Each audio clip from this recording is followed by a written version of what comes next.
કરોડિયાની લાળનું. સ્વામિનારાયણ હરે. સંવત 1882 push સુધી ચોથને દિવસ સ્વામી શ્રી સહજાનંદજી મહારાજ શ્રી વરતાલ મધ્યે શ્રી લક્ષ્મીનારાયણના મંદિરની આગળ મંચ ઉપર વિરાજમાન હતા ને સર્વ શ્વેત વસ્ત્ર ધારણ કર્યા હતા ને પોતાના મુખારવિંદની આગળ મુનિ તથા દેશ દેશના હરિભક્તની સભા ભરાઈને બેઠી હતી અને મુનિ દુક્કડ સરોદા લઈને કીર્તન ગાવતા હતા.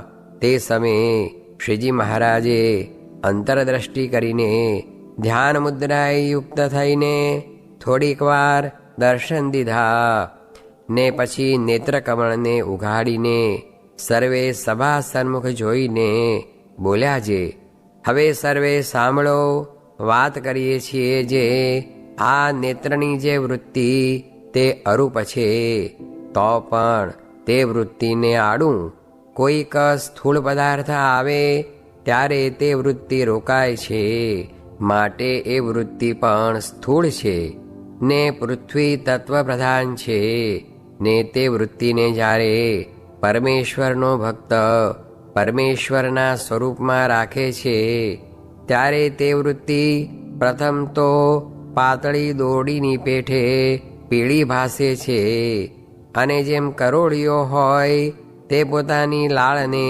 એક સ્તંભથી બીજા સ્તંભ સુધી લાંબી કરે, પછી એ કરોળિયો ક્યારેક તો આ સ્તંભ ઉપર જાય અને ક્યારેક તો ઓ સ્તંભ ઉપર જાય ને ક્યારેક બે સ્તંભને મધ્ય બેસે. તેમ કરોળિયાને ઠેકાણે જીવ છે ને એક સ્તંભને ઠેકાણે ભગવાનની મૂર્તિ છે ને બીજા સ્તંભને ઠેકાણે પોતાનું અંતઃકરણ છે ને લાળને ઠેકાણે વૃત્તિ છે. તે દ્વારે કરીને ધ્યાનનો કરનારો જે યોગી તે ક્યારેક તો ભગવાનના સ્વરૂપ સંગાથે સંલગ્ન થઈ રહે છે અને ક્યારેક તો અંતઃકરણને વિશે રહે છે ને ક્યારેક તો અંતઃકરણને ભગવાન તેના મધ્ય રહે છે. એમ વર્તતા થકા પૃથ્વી તત્વ પ્રધાન એવી જે પીળી વૃત્તિ તે જ્યારે જળ તત્વ પ્રધાન થાય ત્યારે શ્વેત જણાય ને જ્યારે અગ્નિ તત્વ પ્રધાન થાય ત્યારે રક્ત જણાય ને જ્યારે વાયુ તત્વ પ્રધાન થાય ત્યારે લીલી જણાય ને જ્યારે આકાશ તત્વ પ્રધાન થાય ત્યારે શ્યામ જણાય. પછી પંચભૂતનું પ્રધાનપણું મટીને વૃત્તિ નિર્ગુણ થાય ત્યારે અતિશય પ્રકાશયુક્ત જણાય છે ને ભગવાનના સ્વરૂપને આકારે થાય છે. માટે એવી રીતે જે ભગવાનના સ્વરૂપમાં વૃત્તિ રાખતો હોય તેને અતિશય પવિત્રપણે રહેવું. જેમ દેવને પૂજવાને તત્પર થાય તે દેવ સરખો પવિત્ર થઈને જો દેવની પૂજા કરે ત્યારે તેની પૂજાને દેવ અંગીકાર કરે છે. તેમ પરમેશ્વરને વિશે વૃત્તિ રાખતો હોય તેને પણ સાંખ્યશાસ્ત્રની રીતે કરીને સ્થૂળ સૂક્ષ્મ ને કારણ એ ત્રણ દેહથી પોતાનું સ્વરૂપ ન્યારું જાણીને કેવળ આત્મારૂપ થઈને પરમેશ્વરના સ્વરૂપને વિશે વૃત્તિ રાખવી. પછી એમ વૃત્તિ રાખતા રાખતા જ્યારે વૃત્તિ ભગવાનના સ્વરૂપમાં લીન થઈ જાય એ જ ધ્યાન કરનારા યોગીને નિંદ્રા કહી છે. પણ સુષુપ્તિમાં લીન થવું એવી એ યોગીને નિંદ્રા હોય નહીં. ઇતિ વચનામૃતમ.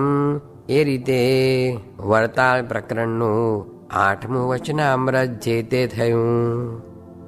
આપણે તપાસ કરવો છે 1000 રૂપિયા મળે તેનું શું ફળ છે ને લાખ રૂપિયા મળે તેનું શું ફળ છે ને કરોડ રૂપિયા મળે તેનું શું ફળ છે. કેમ જે રોટલાથી તો વધારે ખવાતું નથી, માટે તેનો તપાસ કરવો ને પાછા વળવા શીખવું. સ્વામિનારાયણ હરે. સ્વામીએ વાત કરી છે મહારાજ ગમે એટલી પ્રવૃત્તિ કરાવતા તો પણ એક પડખે પુસ્તક નિરંતર રાખતા ને હરે હરે કરતા તે આપણને શીખવતા. અને મહારાજે કહ્યું હતું જે કેટલાક મોટા મોટાને તો પ્રવૃત્તિમાં ન ભળવું, કેમ જે પૂર્વે ઋષિ પ્રવૃત્તિમાં ભળ્યા તે આહ્નિક ભૂલી ગયા હતા, પછી વળી કોઈક વૃદ્ધ પાસેથી શીખ્યા ને તે પછી શાસ્ત્ર કર્યા. સ્વામિનારાયણ હરે સ્વામીએ વાત કરી જે વ્યવહાર માર્ગ તો કાંઈ કઠણ જ નથી, એ તો સૌને આવડે, પણ જ્ઞાન માર્ગ સમજવો ને એ માર્ગે ચાલવું એ જ કઠણ છે ને કરવાનું પણ એ જ છે.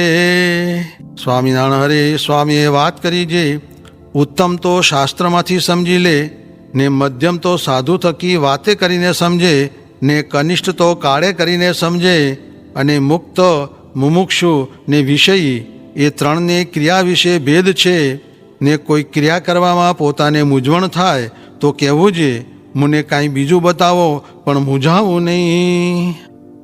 સ્વામિનારાયણ હરે સ્વામીએ વાત કરી જે મહારાજ બેઠા બેઠા વાત કરતા હોય ને કેટલાક સૂઈ રહેતા, તેના પશ્ચાતાપ સારું તો જે જાગતા હોય તેને મહારાજ કેટલીક વાર મળતા, એમ શ્રદ્ધાવાળાને સુખ આપતા. સ્વામિનારાયણ હરે સ્વામીએ વાત કરી જે એક હરિજન સંસાર મૂકીને આવ્યા, તેને બોલાવીને વાત કરી જે એક કઠિયારો હતો તે લાકડાના ભારા લાવીને વેચતો. પછી એક દિવસ હેમગોપાળની જાળીમાંથી બાવના ચંદનનું લાકડું આવી ગયું, તેને ખબર વિના ચૂલામાં સળગાવ્યું ને તેની સુગંધ કોઈક શાહુકારને આવી. પછી તે શાહુકારે પૂછ્યું જે આ ગામમાં બાવના ચંદન બાળે એવો ધનાઢ્ય કોણ છે? પછી સર્વેએ કહ્યું જે આ ગામમાં તો કઠિયારા રહે છે. પછી શાહુકારે ત્યાં જઈને બાળતા થોડુંક રહ્યું હતું તે લાવીને વિષ્ણુ ભગવાનને ચડાવ્યું.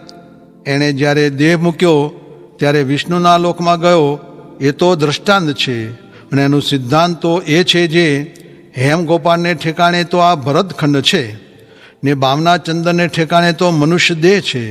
તે ખબર વિનાનું સ્ત્રી, દ્રવ્ય, દીકરા, દીકરી, લોક, ભોગ ને દેહ તેની વિશે બાળી દે છે, તેમાં આપણે બાળવું નહીં. આપણે તો અર્થમ સાધયામી વા દેહમ પાતયામી એમ જ કરવું. એમ કહીને બોલ્યા જે કોટી જન્મ લગી રગડ હમારી વરુ શંભુ કે રહુ કુંવારી. એટલી વાત કરીને ઉઠ્યા. સ્વામિનારાયણ હરે સ્વામીએ વાત કરી જે બોટાદ મધ્યે હરિશંકરભાઈને વાત કરી જે કરકા ઉપર બે જનાવર બેઠા હતા, તે મધ્યથી એક થોડુંક દોષ ધ્યાન થવાથી ઉડી ગયું ને એક બેસી રહ્યું. તેને જ્ઞાન થયાથી તથા પોતાની જોડે જનાવર હતું તેના ગુણ લીધાથી ને પોતાના દોષ સમજાણાથી મોક્ષ થયો ને ઉડી ગયેલા જનાવરને કરકામાં ગુણ ધ્યાન રહ્યાથી જન્મ લેવા પડ્યા.